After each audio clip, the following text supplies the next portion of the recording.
En honor a la verdad, no se ha restablecido relaciones diplomáticas porque nunca se rompieron las relaciones diplomáticas. El Perú nunca rompió relaciones diplomáticas con Venezuela, ¿no? Estamos enlazados ahora con Harold Forsyth, representante del Perú ante la Organización de Estados Americanos, ante la OEA. Harold, muy buenos días. Buenos días, Nicolás. Encantado de saludarte. Quisiera comenzar por este tema de la discusión sobre el tratamiento del tema del COVID a nivel de la OEA y qué se puede hacer ahí para mejorar el abastecimiento, para empezar, de vacunas. O sea, ¿en qué consiste esta iniciativa? ¿De qué se trata? Bueno, hoy excelente que toques ese tema, Nicolás. El día 30 de septiembre último tuvimos una sesión extraordinaria del Consejo Permanente que tuve el honor de presidir. Contamos con la presencia del director de la Organización Mundial de la Salud, de varios presidentes de América Latina y del doctor Fauci en nuestro Consejo Permanente. La idea es que en América Latina hemos trabajado de modo muy desconcertado en el tratamiento de esta pandemia. En algunos casos hay buenos resultados. En el Perú creo que tenemos nota probatoria con la última estrategia relacionada con la vacunación. Ojalá pronto podamos alcanzar la inmunidad del rebaño. Pero pudiéramos haber avanzado mucho más si los países vecinos, si los países latinoamericanos, si los países del hemisferio hubiéramos trabajado unidos, porque a fin de cuentas el virus maldito no respeta razas, colores, ideologías, nacionalidades ni fronteras. El virus simplemente ataca. Entonces, un poco que la idea del Perú es esa, promover una acción conjunta y una respuesta colectiva. Por eso ha sido aceptado que en la próxima Asamblea General de la OEA, que es el máximo órgano que arranca el 10 de noviembre, se incluya el tema del tratamiento y la evolución de esta pandemia. Y esta es una iniciativa peruana. Ahora, ¿esto qué podría implicar? Por ejemplo, el de hacer compras conjuntas o negociar de manera conjunta con los grandes laboratorios. Por ejemplo, eso, no soy naturalmente especialista, esa podría ser una de las salidas, en todo caso, desde el punto de vista médico, científico, acometer estrategias conjuntas, ¿no? Y naturalmente no solamente declarar, sino manifestar en hechos que las vacunas constituyen un bien público universal. Y por otro lado también la capacidad que pueden tener algunos países de avanzar en la producción de su propia vacuna. Esta desgracia terrible de la pandemia puede tener efectos positivos para movilizar la ciencia y la tecnología, ¿no? Se habla en el Perú de la creación de un Ministerio de Ciencia y Tecnología y ojalá los científicos peruanos puedan también avanzar en ese tema, ¿no? Sería extraordinario. Hay otros lugares donde eso se está haciendo, inclusive en Cuba. Tenemos entendido que hay una vacuna cubana, por lo menos es lo que se publica en las noticias, ¿no? Pero los científicos peruanos también tienen que tener un espacio en el tratamiento de este drama. Ahora, para pasar a otro tema, el canciller Óscar Amaurto se ha reunido con el secretario de Estado de Estados Unidos, Anthony Blinken. ¿Cuál es el objeto de la reunión? ¿Cuál ha sido la agenda? ¿Cuál ha sido el resultado de la misma? Debo serte absolutamente sincero. Esto ha sido la información hoy, siendo las 10:40 de la mañana, no tengo esa información todavía. Pero me pareció una noticia extraordinaria. ¿Cuándo ocurrió esto? No, es la información que está circulando sobre... Cancillería acaba de publicar esta información. Ya, muy bien. Esto es porque el canciller peruano se encuentra en este momento en Colombia. Y yo asumo que el secretario de Estado Blinken también se encuentra también en Colombia porque acaba de estar en Quito y seguramente ha pasado a Bogotá. Todavía no he recibido esta información, pero naturalmente no me extraña. Compartimos mucho ambos países, ¿no? Aquí el embajador Osvaldo Rivero, embajador del Perú en Estados Unidos, está comenzando a hacer una tarea intensa. Y compartimos el drama de lo que significa la lucha contra la pobreza, ¿no? Hay temas que también arrecian en los Estados Unidos, ¿no? Como por ejemplo el déficit de democracia, la cultura democrática está teniendo problemas en este país. Lo vimos en enero de este año con lo que ocurrió en la sede del Congreso de los Estados Unidos. Las aguas están agitadas en este país dentro de lo extraordinario que es. Y naturalmente también en el Perú hay tensiones, ¿no? Entonces hay muchas cosas que compartir y por otro lado Estados Unidos sí, sigue siendo el primer socio comercial del Perú y existe un tratado de libre comercio muy dinámico y sobre todo nos une una cosa que es gravísima, ¿no? Que es el drama del narcotráfico y la importancia que tiene la cooperación de los Estados Unidos en esta materia. Y otra cosa que también nos pasa a ambos y que ocurre en toda América Latina y en el Perú no se le da la importancia de vida que es el tema de la trata, ¿no?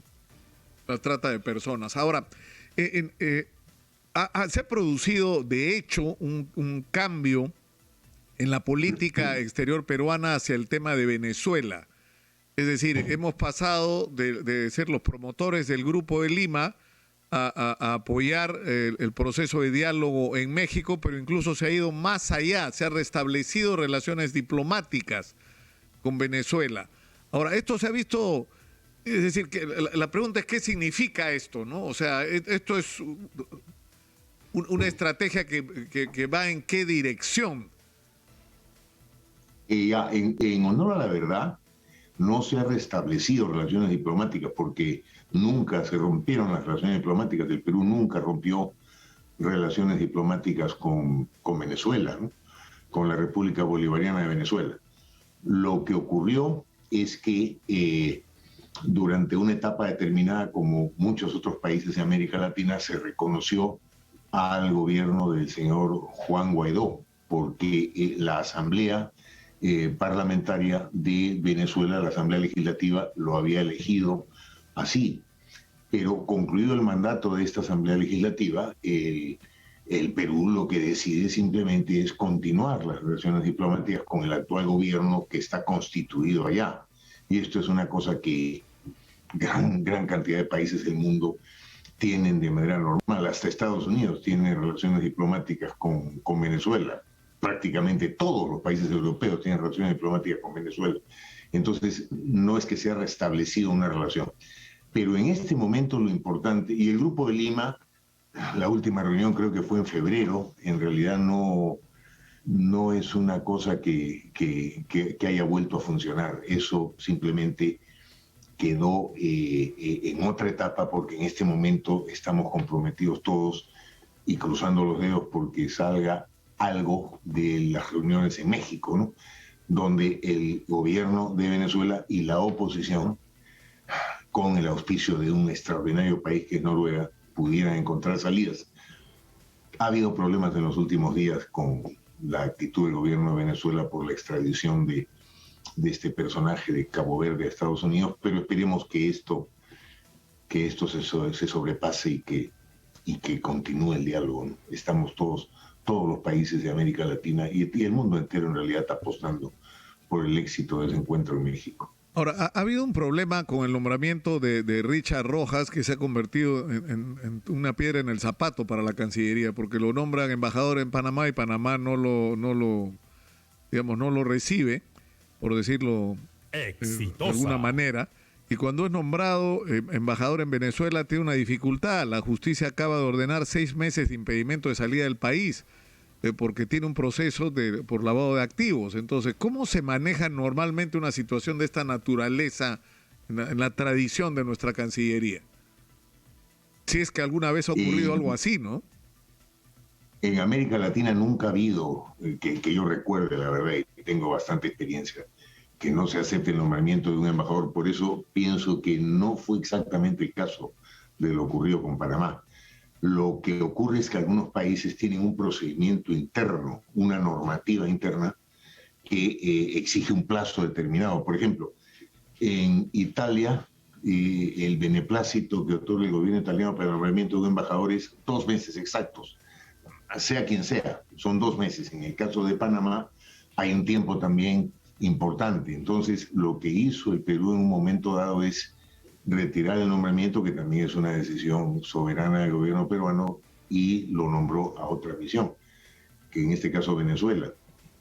Pero si la justicia ha determinado este arraigo, este impedimento para salir del país al señor Rojas, naturalmente en el país, en el Perú, rige la separación de poderes, ¿no? Es todo lo que podría decir al respecto. Ahora, para regresar al tema de la política... Los mandatos judiciales tienen que ser respetados.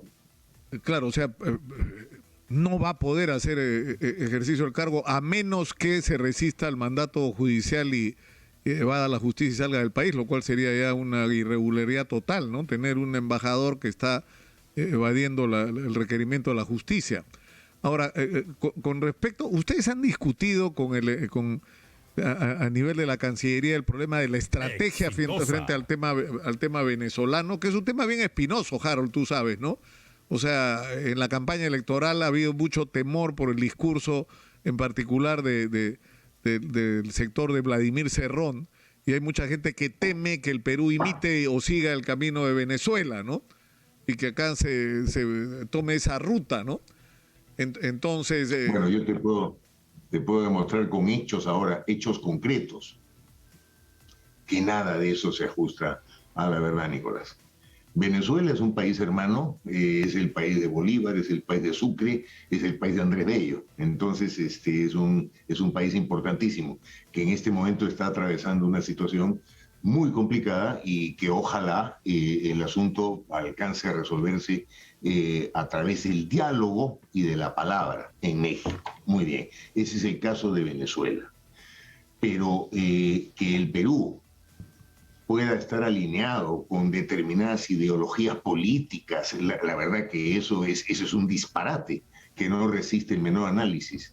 El Perú tiene una política exterior basada en nuestra tradición de defensa de la democracia, del Estado de Derecho y de la promoción de los derechos humanos.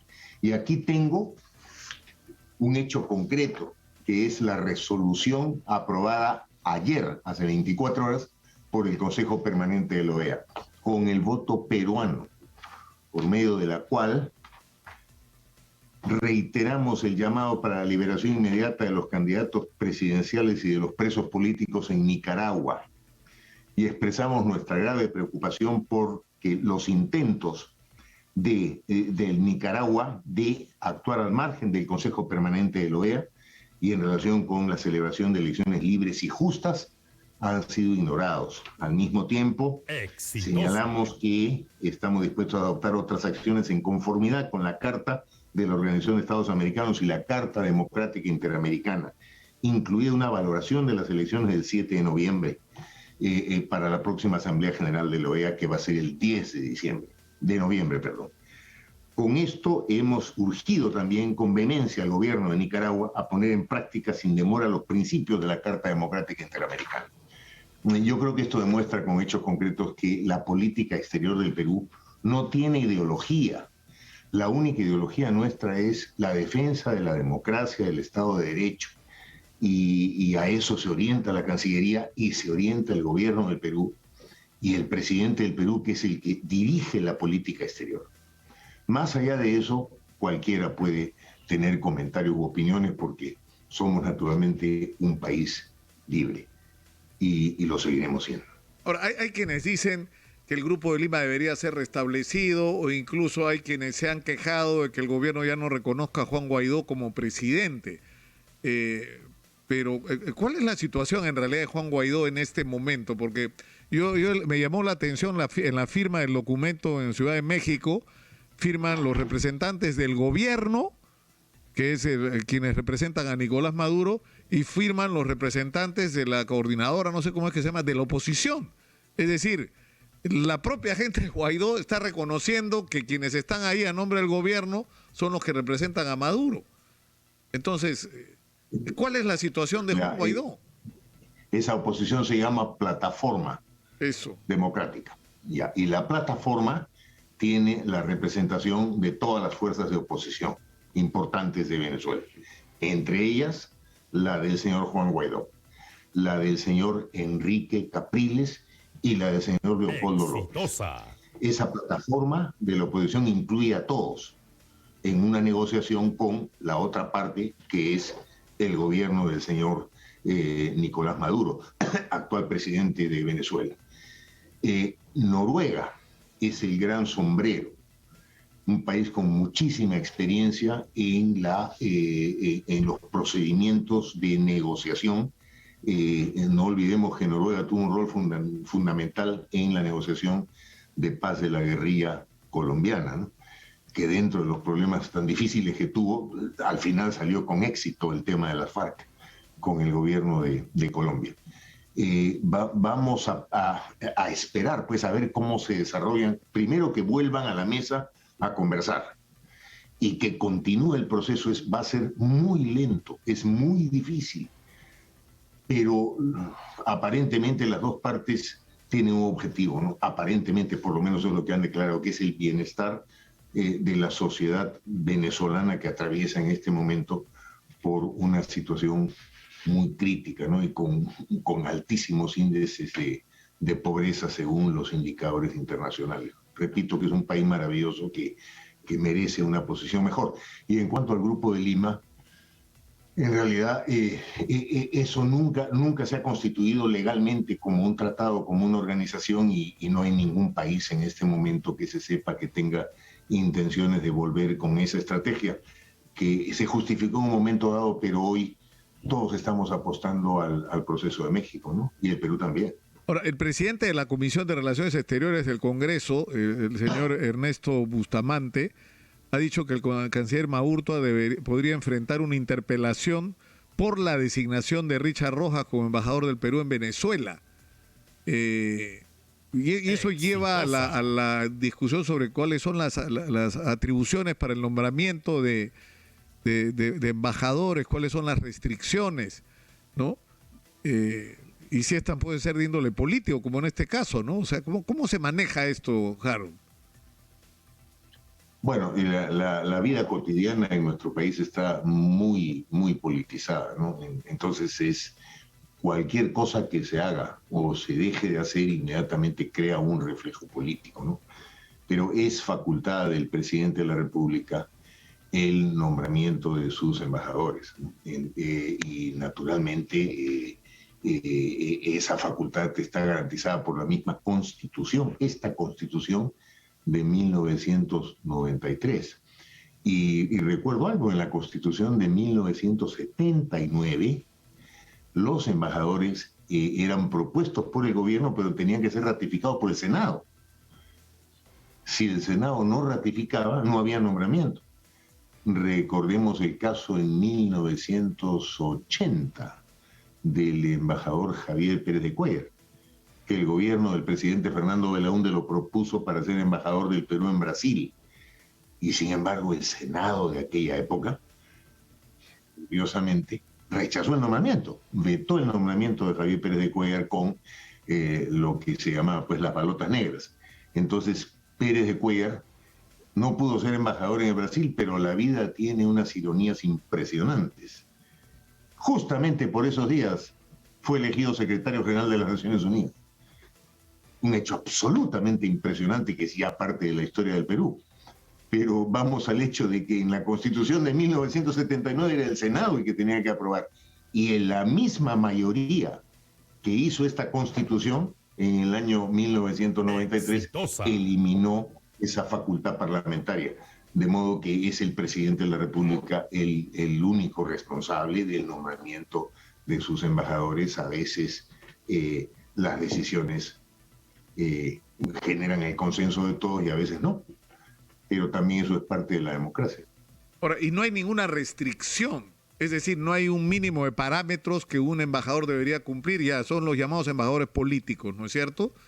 Y están sus nombramientos son a discreción del presidente, pero no hay un mínimo, digamos, de requisitos que deberían cumplirse. O sea, es complicado nombrar de embajador a una persona que tiene un proceso por lavado de activos y encima pretender mandarlo a Panamá, donde escuchan lavado de activos y se le paran los pelos, ¿no? O sea, más bien Panamá está tratando de librarse de la imagen de ser un refugio para quienes quieren lavar activos, ¿no? Pero En fin, o sea, no hay ningún parámetro que de alguna manera ordene esta atribución presidencial. El parámetro principal es que hay que ser peruano de nacimiento, ¿no? Y naturalmente contar con la confianza del presidente de la República. Pero también es cierto una cosa, ¿no? Que en el Perú debemos acostumbrarnos a razonar así. Todos tenemos derecho a la presunción de inocencia, ¿no? Y nadie es culpable mientras no se demuestre lo contrario, ¿no?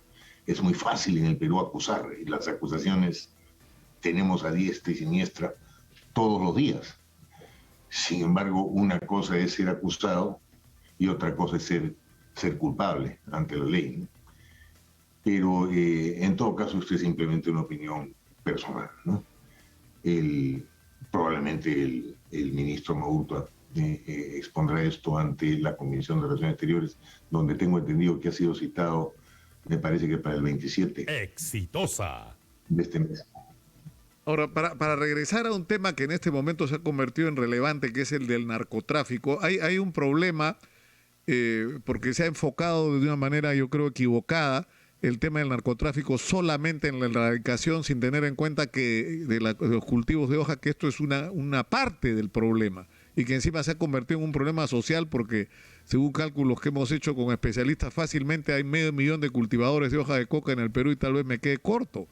Entonces, el problema que hay, por ejemplo, es con la interdicción aérea a raíz del incidente del derribamiento de una avioneta de evangelizadores norteamericanos. Hay problemas con esto. Esto es un tema que se debería tratar con los Estados Unidos, de restablecer la colaboración para la interdicción aérea, para derribar esas... ¿Saben, Harold?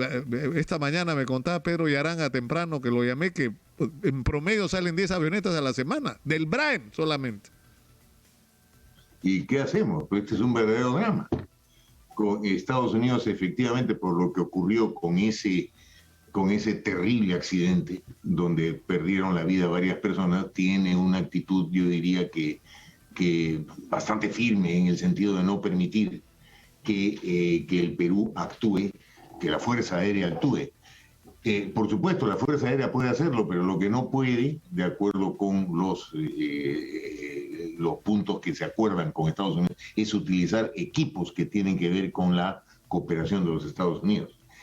Eso es lo que habría que negociar. Personalmente, siendo el que habla embajador del Perú en los Estados Unidos, hicimos muchos esfuerzos. Al final el tema, vino el cambio de gobierno, el tema no funcionó y la negociación se paró. Pero sí creo que sería una buena idea retomar la conversación con Estados Unidos, porque efectivamente esas avionetas tenebrosas circulan por el cielo peruano como Pedro por su casa. Con esos sórdidos cargamentos, ¿no? Y el Estado peruano tiene una situación de indefensión. Eso no es naturalmente responsabilidad del gobierno, tampoco del actual gobierno, pero sí deberíamos tomar el tema en serio, porque es necesario naturalmente reprimir el delito. No puede ocurrir esto en nuestras propias narices y no poder hacer nada en el cielo peruano. Claro. Te agradezco mucho, Harold, por esta conversación, como siempre, muy gentil.